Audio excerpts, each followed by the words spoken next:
Hello everyone, मेरा नाम है दुग्गल और आप देख रहे हैं दुग्गल एजुकेशन।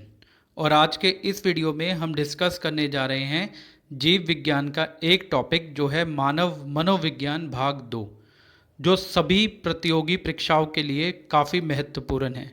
जो क्वेश्चन हमने आपके लिए सिलेक्ट किए हैं, ये क्वेश्चन काफ़ी ज़्यादा इम्पॉर्टेंट है आपके आने वाले कॉम्पिटिटिव एग्ज़ाम के लिए। फ्रेंड्स, अगर आपने अभी तक हमारे प्रीवियस वीडियोस नहीं देखे हैं तो इस वीडियो के डिस्क्रिप्शन में हमने आपको उनका लिंक प्रोवाइड किया है, आप वहां से जाकर उनको क्लिक करके देख सकते हैं। फ्रेंड्स, अगर आपने अभी तक हमारा चैनल सब्सक्राइब नहीं किया है तो आप इसे सब्सक्राइब कर लीजिए और साथ में दिए गए बेल आइकन को जरूर प्रेस करें ताकि हमारे न्यू वीडियो के नोटिफिकेशन आपको हमेशा प्राप्त होते रहें। तो चलिए वीडियो शुरू करते हैं। फ्रेंड्स, आज का आपका फर्स्ट क्वेश्चन है, मानव मस्तिष्क में बुद्धि का केंद्र है। आपके ऑप्शन हैं सेरिबेलम, सेरिब्रम, मेंडुलर अबलंगता या इनमें से कोई नहीं। तो इस क्वेश्चन का आपका सही जवाब है ऑप्शन बी यानी सेरिब्रम। सेरिब्रम मानव मस्तिष्क में बुद्धि का केंद्र है, ये आपको याद रखना है और ये काफ़ी महत्वपूर्ण क्वेश्चन है आपके आने वाले एग्ज़ाम के लिए। चलिए नेक्स्ट क्वेश्चन की तरफ चलते हैं। आपका नेक्स्ट क्वेश्चन है, भूख और मस्तिष्क के तृप्तित केंद्र मौजूद हैं किस चीज़ में? आपके ऑप्शन है प्रमस्तिष्क, गोलार्ध, हाइपोथैलेमस, सेरिबेलम और मेंडुलर अबलंगता। तो इस क्वेश्चन का आपका सही जवाब है ऑप्शन बी यानी हाइपोथैलेमस। अब इसके साथ यहाँ पर कुछ इंपॉर्टेंट इन्फॉर्मेशन जो आपको याद रखनी है। हाइपोथैलेमस में ब्रेन के पार्ट में दो स्थान होते हैं जो भूख और खाने को नियंत्रण करते हैं। एक है वेंडोमेडियल नाभिक जो खाने को रोकने के लिए संकेत देता है हमारे मस्तिष्क से, और दूसरा है पार्श्व हाइपोथैलेमस जो हमारे मस्तिष्क से खाने को शुरू करने के लिए संकेत देता है। तो ये जो इन्फॉर्मेशन हमने आपको दी है ये आपको याद रखनी है। ये क्वेश्चन काफ़ी महत्वपूर्ण है आपके आने वाले एग्ज़ाम के लिए। चलिए नेक्स्ट क्वेश्चन की तरफ चलते हैं। आपका अगला क्वेश्चन है, पसीना आना जरूरी है क्यों? आपके ऑप्शन है सामान्य स्वास्थ्य में सुधार के लिए, त्वचा के रोम छिद्र खोलने के लिए, शरीर के तापमान को नियंत्रण करने के लिए या शरीर की गंध को बाहर निकालने के लिए। तो इस क्वेश्चन का आपका सही जवाब है ऑप्शन सी यानी शरीर के तापमान को नियंत्रण करने के लिए पसीना आना बहुत ज़रूरी है। तो ये काफ़ी महत्वपूर्ण प्रश्न है जो आपको याद रखना है। चलिए अगले क्वेश्चन की तरफ चलते हैं।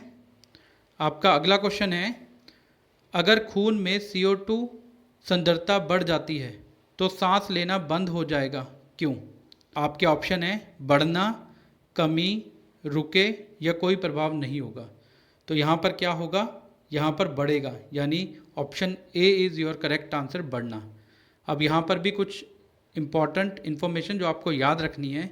जब खून में कार्बन डाइऑक्साइड की कंसंट्रेशन बढ़ जाती है तो हमें ब्रीदिंग यानी सांस लेना तेज और गहरा हो जाता है, और ऑक्सीजन के लिए हीमोग्लोबिन की आत्मीयता में कमी के कारण CO2 की सांद्रता बढ़ने का प्रभाव है। तो ये क्वेश्चन भी काफ़ी महत्वपूर्ण है आपके लिए। चलिए अगले क्वेश्चन की तरफ चलते हैं। आपका अगला क्वेश्चन है, डैश की कमी के कारण अनीमिया होता है। आपके ऑप्शन है Ca यानी कैल्शियम, Fe यानी आयरन, Mg यानी मैग्नीशियम या P फॉस्फोरस। तो ऑप्शन बी यहाँ पर सही है, यानी आयरन की कमी के कारण अनीमिया होता है। अब यहाँ पर भी कुछ इंपॉर्टेंट इन्फॉर्मेशन जो आपको याद रखनी है।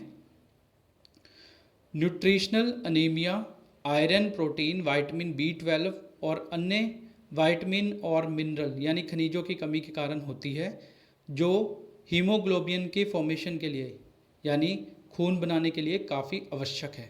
तो ये क्वेश्चन भी आपका काफ़ी महत्वपूर्ण है। चलिए अगले क्वेश्चन की तरफ चलते हैं। आपका अगला क्वेश्चन है, लार मुंह में स्रवित होती है किसके द्वारा? प्रोटीन के द्वारा, स्टार्च के द्वारा, वसा के द्वारा या विटामिन के द्वारा? तो लार मुंह में स्रवित होती है स्टार्च के द्वारा। तो option B is your correct answer. अब स्टार्च के साथ कुछ इंपॉर्टेंट इन्फॉर्मेशन जो आपको यहाँ पर याद रखनी है। कई बार एग्जामिनर आपसे ये पूछ लेता है कि आपके सलाइवा में कौन सा एंजाइम प्रेजेंट है, तो आपको यहाँ पर बताना है कि वो है अमाइलेज, जिसे पेटाइलिन भी कहा जाता है, जो माल्टोस और डेक्स्ट्रिन जैसे शुगर में स्टार्च को तोड़ने में सक्षम है, जिसे आगे छोटी आंत में तोड़ा जा सकता है। About 30% of starch digestion take place in our mouth. ये भी आपको यहाँ पर याद रखना है इस क्वेश्चन के साथ। चलिए नेक्स्ट क्वेश्चन की तरफ चलते हैं। आपका अगला क्वेश्चन है फ्रेंड्स, निम्नलिखित में से एक ग्रंथि बुढ़ापे के दौरान गायब हो जाती है। आपके ऑप्शन है पिट्यूटरी, थायराइड, पैराथायराइड या थाइमस। तो वह कौन सी एक ग्रंथि है जो बुढ़ापे के दौरान गायब हो जाती है? वो है ऑप्शन डी यानी थाइमस। जैसे जैसे हम बुढ़ापे की तरफ जाते हैं फ्रेंड, तो थाइमस नाम की एक ग्रंथि हमारे शरीर से गायब हो जाती है, लेकिन इसका काम हमारे शरीर में बहुत इम्पॉर्टेंट है। वो आपको याद रखना है कि जो थाइमस ग्लैंड है एक छोटी ग्रंथि है, लेकिन ये किसी व्यक्ति के पूरे जीवन काल के लिए प्रतिरक्षा और स्वयं प्रतिरक्षण में महत्वपूर्ण भूमिका निभाती है। तभी बुढ़ापे में क्या होता है, बुढ़ापे में ज़्यादातर लोग बीमार रहते हैं। और बीमार क्यों रहते हैं? क्योंकि उनका इम्यून सिस्टम यानी प्रतिरक्षा प्रणाली ज़्यादा काम नहीं करता है। वो किसके कारण नहीं करता है? थाइमस के कारण, क्योंकि ये हमारी बॉडी से गायब हो जाता है इसलिए। तो ये भी काफ़ी इंपॉर्टेंट क्वेश्चन है जो आपको याद रखना है। चलिए अगले क्वेश्चन की तरफ चलते हैं। आपका अगला क्वेश्चन है, प्रतिजन एक पदार्थ है जो शरीर का तापमान कम करता है, हानिकारक बैक्टीरिया को नष्ट कर देता है, प्रतिरक्षा प्रणाली को ट्रिगर करता है, या चौथा ऑप्शन है जहर के रूप में इस्तेमाल किया जाता है। तो इसका आपका सही जवाब है ऑप्शन सी यानी प्रतिजन एक पदार्थ है जो प्रतिरक्षा प्रणाली को ट्रिगर करता है। तो ये आपको याद रखना है। अब इस क्वेश्चन के साथ भी आपको कुछ इंपॉर्टेंट इन्फॉर्मेशन जो याद रखनी है फ्रेंड्स, वो है जो हमारे एंटीजन्स होते हैं। एंटीजन एक ऐसा सब्सटेंस है जो हमारे इम्यून सिस्टम में एंटीबॉडीज़ को बनाते हैं, जो हमारी बॉडी के अंदर बैक्टीरिया से हमें प्रोटेक्ट करते हैं। यानी जो हमारे अंदर बैक्टीरिया होता है उससे हमें कौन बचाते हैं? उससे हमें एंटीबॉडीज़ बचाती हैं जो एंटीजन बनाते हैं हमारी बॉडी के अंदर। तो ये इन्फॉर्मेशन भी यहाँ पर आपको याद रखनी है। चलिए अगले क्वेश्चन की तरफ चलते हैं। आपका अगला क्वेश्चन है फ्रेंड्स, मस्तिष्क का कौन सा हिस्सा प्यास और नींद का केंद्र है? आपके ऑप्शन है हाइपोथैलेमस, सेरिब्रम या मेंडुलर अबलंगता। तो इस क्वेश्चन का आपका सही जवाब है ऑप्शन ए यानी हाइपोथैलेमस। अब हाइपोथैलेमस के बारे में कुछ इंपॉर्टेंट इन्फॉर्मेशन जो आपको यहाँ पर याद रखनी है। जो हाइपोथैलेमस है हमारे ऑटोनोमिनस नर्वस सिस्टम को पिट्यूटरी ग्लैंड द्वारा कंट्रोल करता है। वहाँ से ये हमारे हार्मोन चैनल को रेगुलेट करता है, जिसमें हमारे body temperature, blood pressure, thrust, hunger, sleep, wake up cycle operate करता है। यानी ये हमारा तापमान कंट्रोल करता है, हमारा ब्लड प्रेशर कंट्रोल करता है, हमें प्यास के बारे में बताता है, हमें भूख के बारे में बताता है, हमें उठने के बारे में बताता है और हमें सोने के बारे में भी बताता है। तो ये काफ़ी महत्वपूर्ण क्वेश्चन है आपके आने वाले कॉम्पिटिटिव एग्ज़ाम के लिए। चलिए अगले क्वेश्चन की तरफ चलते हैं। आपका अगला क्वेश्चन है फ्रेंड्स, एंटीबॉडीज़ का मुख्य कार्य विरुद्ध है किसके? अपूर्व वातावरण के, पोषक तत्व की कमी के दौरान, संक्रमण के दौरान, या इनमें से कोई भी नहीं। तो इस क्वेश्चन का आपका सही जवाब है ऑप्शन सी यानी संक्रमण के दौरान। ये क्वेश्चन काफ़ी महत्वपूर्ण है और इसके साथ कुछ इंपॉर्टेंट इन्फॉर्मेशन जो आपको याद रखनी है।